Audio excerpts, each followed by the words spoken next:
오늘은 지혜는 가까이 있습니다라는 제목으로 함께 말씀을 잠시 나누겠습니다. 계속해서 우리가 잠언서를 지금 10장까지 이렇게 좀 살펴보고 있는데요. 이 말씀 어떤 분은 하루에 한 장씩을 읽어서 한 달에 한 번 정도를 늘 이 잠언서를 가까이 하는 분들이 좀 계십니다. 오늘도 한번 이 말씀의 지혜, 나타난 지혜를 한번 살펴보겠습니다. 27절을 다시 한번 보시면 여호와를 경외하면 장수하느니라. 그러나 악인의 수명은 짧아지느니라. 여호와를 경외하면 장수한다. 여러분, 우리의 육신은 우리의 육신으로만은 되지가 않죠. 우리의 정신, 우리의 영혼, 또 우리의 육신, 이것이 다 상호작용을 하지 않습니까? 어떻게 보면 몸은 굉장히 건강할 수가 있어요. 그런데 마치 이렇게 정신적인 문제가 만약에 생겼다고 가정을 해보세요. 그럼 육신은 서서히 그 정신적인 어떤 영역 때문에 이제 무너지고 망가지는 경우가 또 있죠. 그런데 정신이 무너졌어요. 그런데 몸이 그 정신을 강화시키는 경우도 있더라고요. 그러니까 우리는 그냥 우리 인간에 대한 이해가 참 중요하죠. 영혼의 존재다 그러고 또 정신의 영역이 있고 또 육체의 영역이 있고, 예전에는 그랬어요. 예전에는 이게 정신질환을 막 귀신 들림이다라고 하고 막 했는데, 그것도 하나의 병으로 지금 이제 좀 영역을 나눴습니다. 영적인 영역이 있고 또 정신적인 영역이 있고 또 우리의 육신적인 영역이 있고, 이 세 가지가 실은 우리 인간을 이해하는 데 있어서 굉장히 중요한 밑거름이 되고 있어요. 근데 오늘날은 이제 영혼의 영역을 또 일반적으로 모르죠. 그러니까 이제 정신적으로만 그걸 해결하려고 하는데, 실은 이 세 가지 축이 굉장히 중요합니다.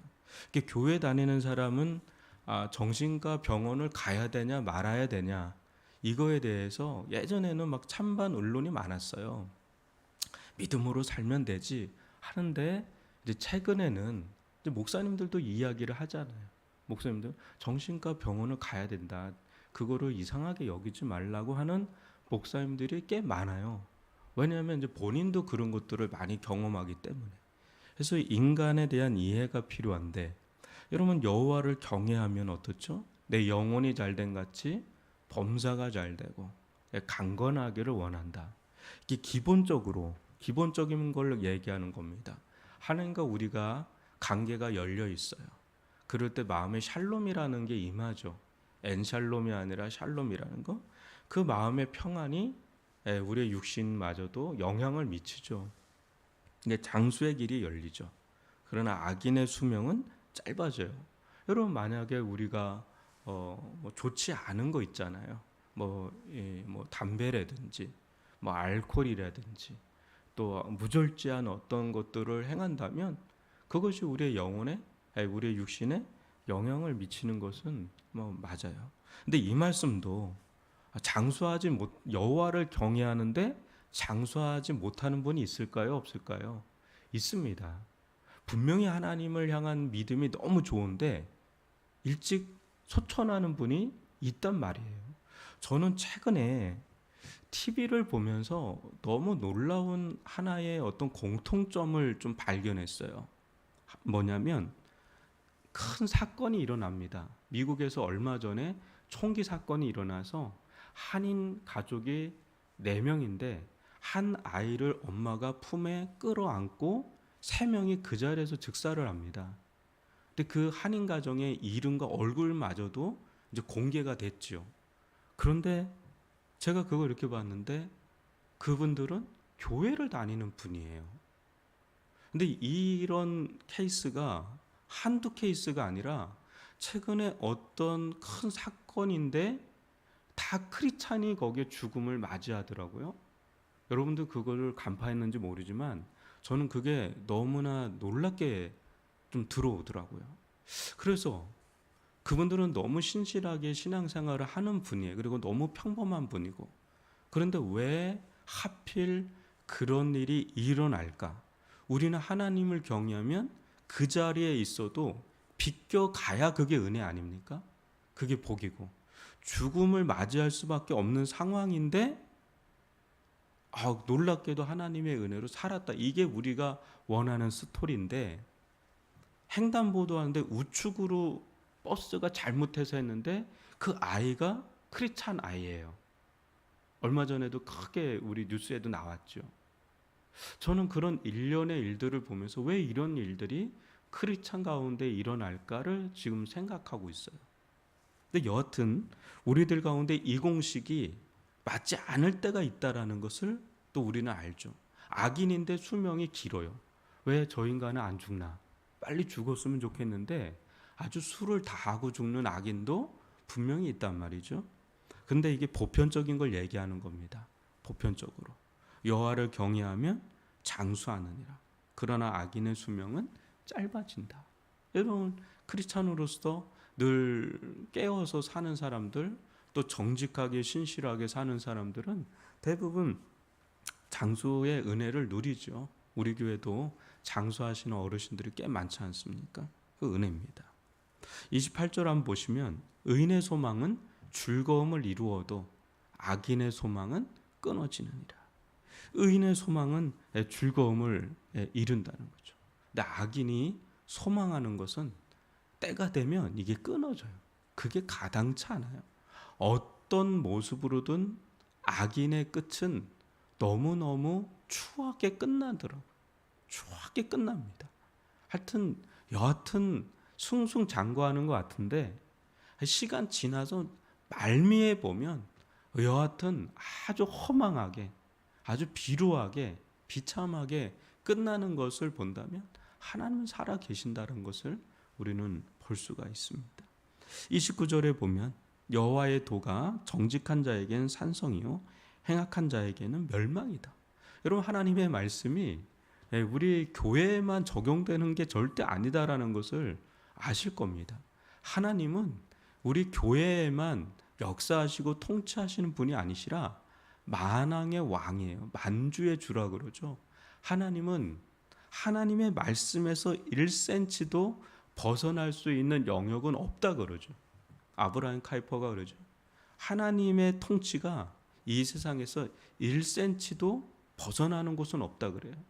존 파이퍼 목사님은 스펄전 목사님의 설교문을 인용하면서 이와 같은 이야기를 합니다. 공중에 나는 먼지의 움직임조차도 하나님의 섭리 속에 있다. 참 놀라운 고백이 아닐 수가 없습니다. 여러분, 먼지라는 게 이게 여러분 생각을 해보세요. 이게 운동을 예측할 수가 없어요. 먼지라는 게. 그 속에서 얼마나 많은 물리적인 작용이 있습니까? 근데 그 물리적인 작용에 아주 미세한 그 움직임조차도 하나님의 손길이 개입하지 않고는 그렇게 움직일 수 없다라고 하는 거예요. 여러분, 여호와의 도가 정직한 자에게는 산성이죠. 우리가 하나님의 말씀을 지켜나간다는 것, 그것은 매우 고통스러움을 맞이할 때도 있지만 결국에는 우리의 영혼을 지켜요. 그런데 행악하는 자에게는 그걸 무시하죠. 하나님의 말씀 여러분 알지도 못하고 알고 싶지도 않고 그거에 대해서 아무 생각이 없이 그냥 평생을 살아가다가 죽음을 맞이하는 이들은 오늘 이 순간에도 수없이 많습니다. 그런데 행악하는 자에게는 하나님의 말씀이 다 적용됩니다. 이제 그게 멸망이다라는 거죠. 그래서 우리는 전도에 대한 기도를 하고 또 전도에 대한 선교에 대한 그런 사명을 가지고 있는 것이죠. 여러분 30절을 한번 보시면 의인은 영영이 이동되지 아니하여도 악인은 땅에 거하지 못하게 되느니라. 이와 같은 말씀들도 이렇게 보면 우습게 여겨지죠. 이게 뭐 가당한 말씀인가 싶어요. 솔직히. 그런데 길게 내다보고 들여다보고 또 역사를 쭉 보고 그러면 이 말씀 다 맞아요. 다 진리입니다. 의인은 영영이 이동되지 아니한다. 뭐 이동은 하죠. 여러분 아브라함 보면 나그네입니다. 신약의 대부분의 성도들은 다 나그네예요. 근데 그런 걸 이야기하는 게 아니에요. 영영이 이동되지 않는다는 것은 뿌리가 박혀 있는 거를 말해요. 하나님 안에 뿌리가 박혀 있는 정체성을 가지고 있는 자들은 그게 이동이 안 돼요. 신자는 그 정체가 이동이 안 되는 본질적으로 그리스도 예수 안에 있는 자들이에요. 우리는 넘어질 수 있어요. 또 연약해서 실수할 수 있습니다. 근데 우리가 진짜 크리스찬이라면 우리의 정체성은 하나님의 자녀된 그 신분은 절대로 이동되지 않습니다. 근데 악인은 여러분 땅에 거하지를 못해요. 여기서 땅이라는 것을 크게 얘기하면 새하늘과 새 땅이라고도 할 수가 있습니다. 거할 수 없어요. 새하늘과 새 땅에 의인만 들어가지 악인이 들어갈 공간은 없단 말이에요. 그러니까 이런 말씀들도 이렇게 보면 뭐 그냥 좋은 말씀이네, 뭐 그럴 수도 있겠네 이렇게 생각할 수 있지만 실제 우리가 하나님을 알고 또 하나님 말씀 우리가 안다면 이 말씀 진리구나, 맞구나. 그럼 나는 어떤 길을 계속해서 용기 있게 이 시대를 걸어갈 것인가, 이제 방향이 생기는 겁니다. 31절 보면 의인의 입은 지혜를 내어도 패역한 혀는 배임을 당할 것이니라. 또 32절도 보면 의인의 입술은 기쁘게 할 것을 알거늘 악인의 입은 패역을 말하느니라. 여러분 입에 대한 언급이 참 많이 나오죠. 의인의 입술은 참 값진 겁니다. 그의 삶이 그의 입을 주장하게 되죠. 그때 깨달은 한마디 한마디의 어떤 또 삶에서 우러나오는, 또 여러분 우리가 신앙을 갖고 삶을 살아가는 것과 신앙이 없이 삶을 살아가는 것이 있죠. 신앙이 없는 자들 가운데도 참 말하는 것을 보면 지혜로운 사람들이 꽤나 많습니다. 그런데 신앙을 갖고 나서 또 그런 이들 중에 변화된 분들이 꽤 많아요. 근데 그런 분들을 보면 또 신앙을 갖기 전에가 아니라 신앙을 갖고 난 뒤에 또 인생을 살아가면서 또 자신들이 경험하고 배우고 터득한 어떤 지혜들이 있어요. 각자마다 있어요. 살아보니까 이게 지혜더라. 또 신앙을 갖고 나서 살아보니 이게 지혜더라. 이런 것들이 있어요. 이제 그런 것들을 이렇게 들을 때 맞구나. 저게 참 맞구나. 이런 것들이 있죠. 그 의인의 입은 참 그게 지혜로운 겁니다. 근데 악인의 혀는 참 이렇게 이야기를 들어보면 참 추로하다. 그런 참 듣고 나면 마음이 불편하고 듣지 못할 걸 내가 들었구나. 청소를 해야 되겠네. 아마 여러분들 그런 경험을 또 하는 분들이 있을 거예요. 그게 패역한 혀, 악인의 혀. 이것은 또 그의 인생을 살아온 족적을 또 드러내는 거기 때문에 우리는 의인의 입이 얼마나 존귀하고 귀중한지를 또 보게 됩니다. 여러분 오늘 이 말씀 지혜는 또 가까이 있습니다. 우리 주변에 늘 가까이 있습니다. 주님 안에 우리가 거하고 있다는 것 자체가 굉장한 축복이에요. 근데 이 축복을, 이 은혜를 우리가 충분히 누리면서 살아갈 수 있다는 것, 또 살아가는 것, 이것은 우리가 누릴 수 있는 이 땅 가운데 성도들의 특권입니다.